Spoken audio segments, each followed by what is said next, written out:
Assalamualaikum, salam sejahtera, Cikgu Nan kembali lagi. Dalam pertemuan kita pada kali ini, kita akan membincangkan matematik SPM, iaitu berkenaan dengan penjelmaan ataupun transformasi bahagian yang ketiga. Dalam bahagian yang ketiga ini, Cikgu akan menunjukkan cara bagaimana untuk menjawab satu soalan berkenaan dengan pelajaran ini. Bagaimana untuk kita menyelesaikan soalan-soalan yang melibatkan gabungan penjelmaan dan juga yang melibatkan luas. Semoga ini dapat membantu para pelajar dalam memahami pelajaran ini. Sekarang cikgu akan tunjukkan satu contoh soalan yang melibatkan gabungan transformasi. Para pelajar boleh perhatikan pada skrin yang cikgu tunjukkan di situ. Rajah menunjukkan 3 segi 4 A, B, C, D, L, M, N, P dan G, S, J, K di atas satah Charterson. Diberikan bahawa transformasi R adalah pantulan pada garis Y sama dengan 2. Transformasi T adalah translasi negatif 3, 1. Sepatutnya dia ditulis secara menegak, negatif 3 di atas, 1 di bawah.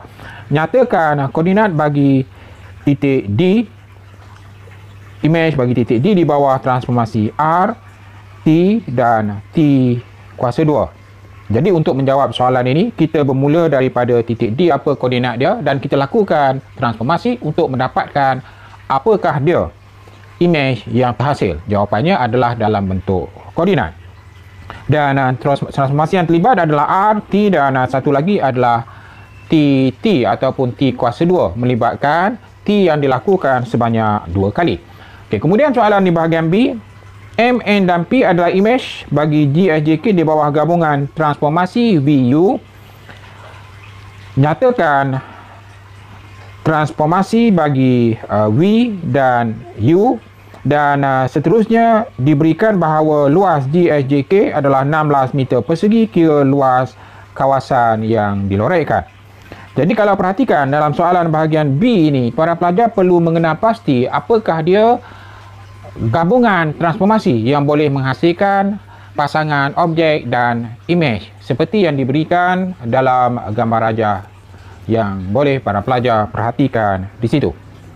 Jadi nanti cikgu akan tunjukkan bagaimana untuk menjawab soalan ini. Baiklah para pelajar, ini adalah merupakan rajah yang diberikan dalam soalan tadi, di mana terdapat 3 segi 4 A, B, C, D, L, M, N, P dan satu lagi adalah segitiga G, H, J, K.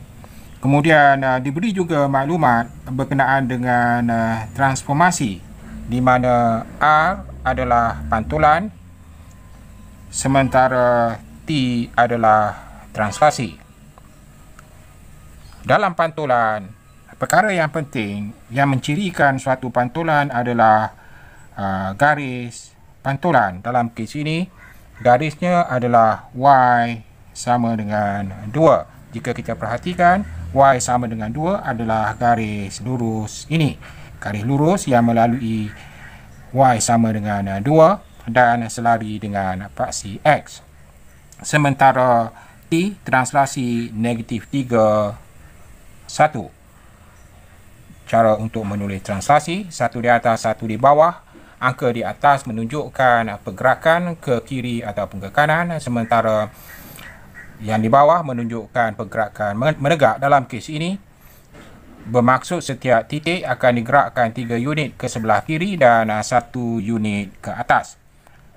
Sekarang kita dikendaki menyatakan koordinat bagi imej titik D di bawah translasi berkenaan. Jika kita perhatikan, koordinat bagi titik D adalah negatif 3, 4.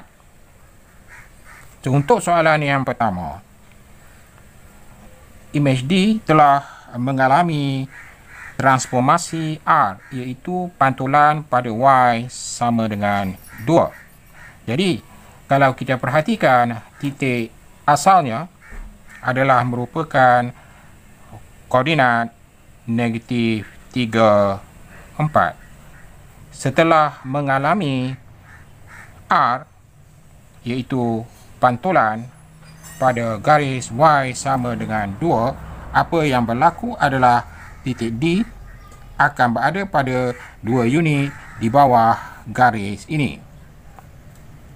Ini bermaksud titik D akan berada di sini. Jadi, koordinat bagi imej titik D adalah negatif 3, 0. Kemudian yang kedua, titik D mengalami transformasi T. Apa dia T? Translasi negatif 3, 1. Jadi titik D asalnya negatif 3, 4. Setelah mengalami translasi T, dia akan berpindah 3 unit ke kiri, 1, 2, 3 dan 1 unit ke atas. 1, 2, 3 dan 1 unit ke atas. Ini adalah kedudukan bagi imej titik D dalam transformasi ini. So, koordinat titik D di situ adalah negatif 6, 5.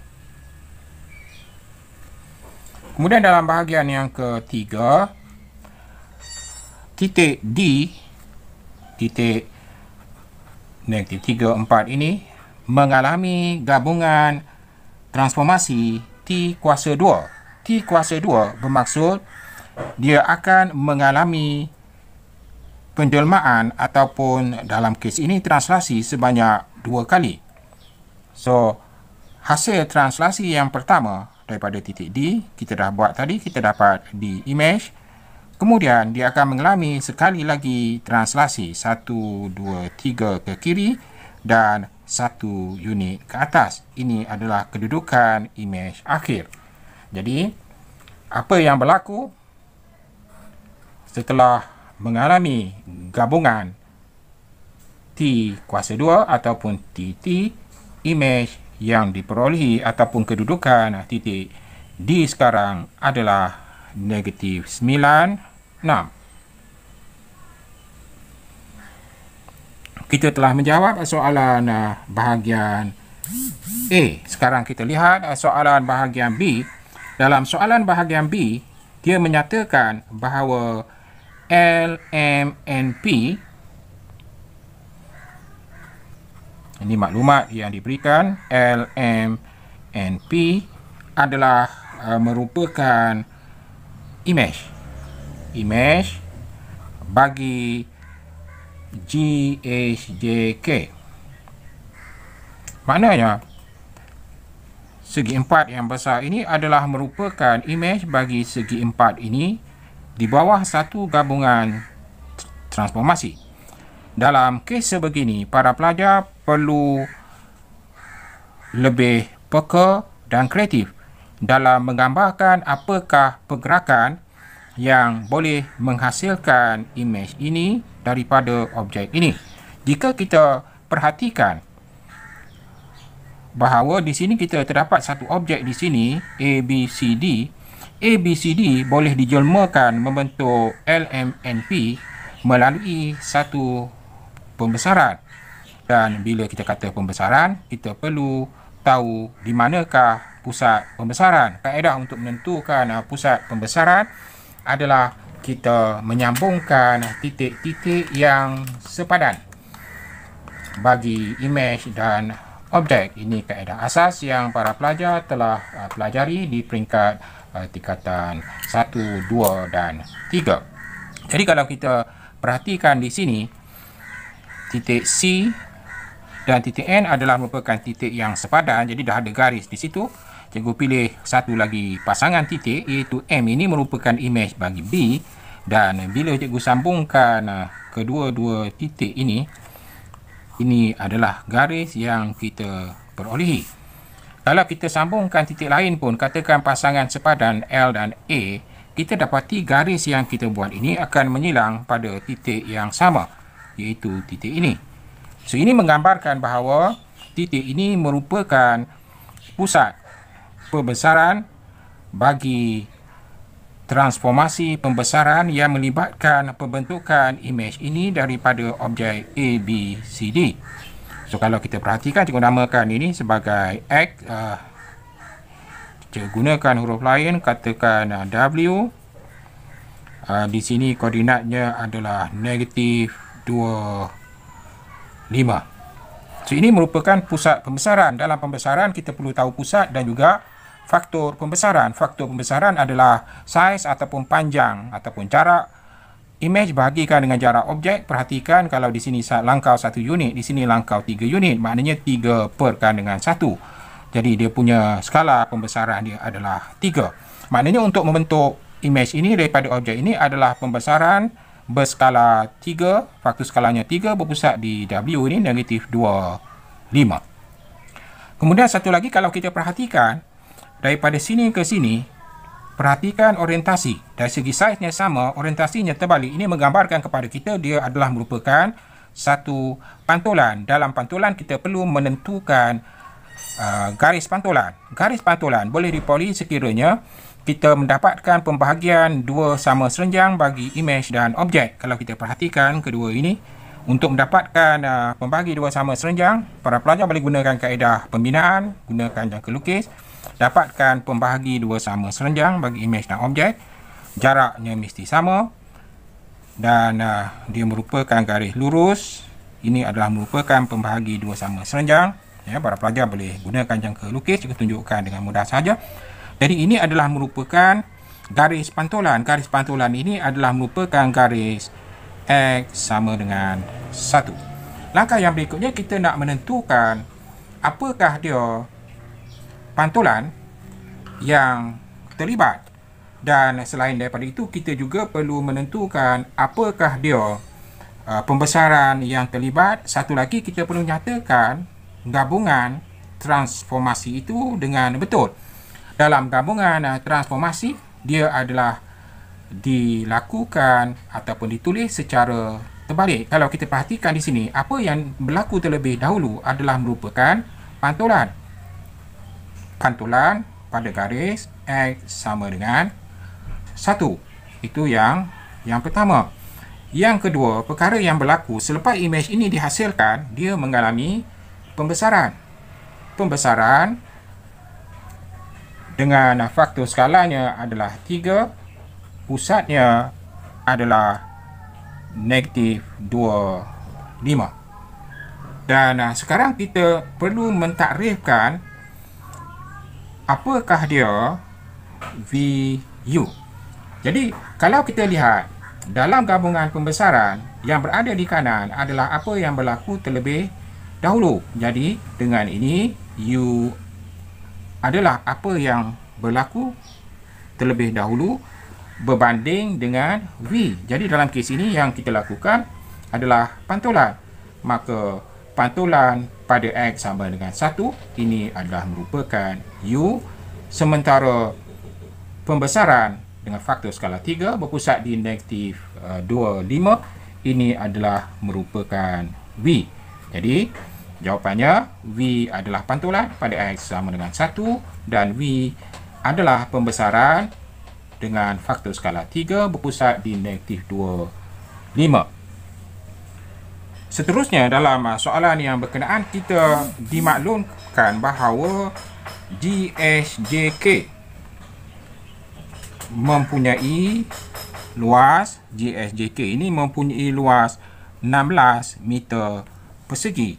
Kita dikendaki mencari luas kawasan yang berlorek.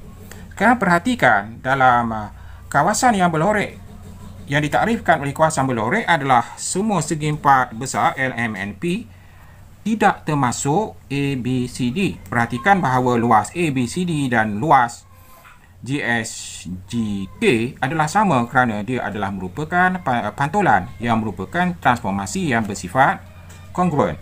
Jadi untuk mendapatkan luas yang berlorek, luas akan sama dengan segi empat LMNP, luas bagi LMNP tolakkan dengan luas ABCD. Para pelajar perlu ingat bahawa hubungan di antara luas imej dengan luas objek, K kuasa 2 sama dengan luas imej perkan dengan luas objek, ataupun luas imej sama dengan K kuasa 2 luas objek. So dalam kes ini kita tahu bahawa objeknya adalah 16 meter persegi. Jadi ini adalah merupakan imej daripada pembesaran. Dia adalah K kuasa 2 luas objek. K tadi adalah 3. 3/2 luas objeknya 16. Kita perlu tolakkan luas keseluruhan dengan luas objek dalam translasi pembesaran ini. Jadi kita tolakkan 3/2 darabkan dengan 16, tolakkan dengan 16. Jadi dalam kes ini kita boleh gunakan kalkulator. 9 darabkan dengan 16, kita akan dapati nilainya adalah 144. Kita tolakkan dengan 16. Bila kita tolakkan dengan 16, kita akan dapat 128. Masukkan unitnya meter persegi. Jadi luas bagi kawasan yang berlorek adalah 128 meter persegi. Dulu untuk kali ini, semoga video yang cikgu sediakan ini dapat membantu para pelajar dalam memahami pelajaran ini. Jangan lupa subscribe channel Cikgu Nan kembali lagi untuk mendapatkan notifikasi bagi video-video yang baru cikgu uploadkan.